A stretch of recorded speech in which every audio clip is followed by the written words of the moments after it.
La moisson a été fructueuse, la campagne du mois d'octobre réussie pour les Lions indomptables du Cameroun.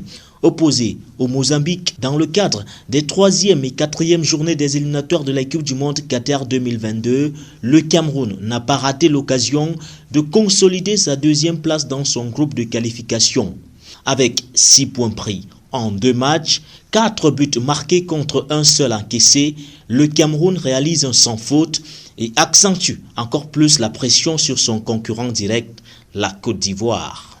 Dans un 3-5-2 expérimental, Tony Conceição a pu compter sur l'inspiration, le coup d'œil et la vista de certains de ses cadres, à l'instar de Eric Maxime Choupo-Moting, auteur d'un doublé à l'aller, ou encore de Karl Brian Toke Ekambi, qui n'avait plus trouvé le chemin des filets en sélection depuis plus de 2 ans.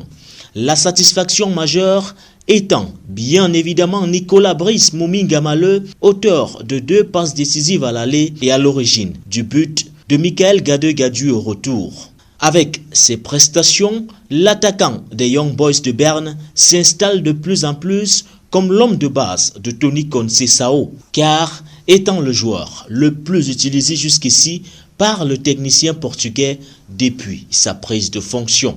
Dans le registre des flops, la prestation de Franck Zambo Anguissa a suscité l'indignation et la colère des supporters des Lions indomptables du Cameroun qui reprochent aux sociétaires de Naples d'être un tout petit peu frileux dans son jeu et d'avoir une propension à toujours vouloir garder le ballon. Des faits qui conduisent systématiquement à de nombreuses pertes de balles qui mettent par la suite la défense en difficulté.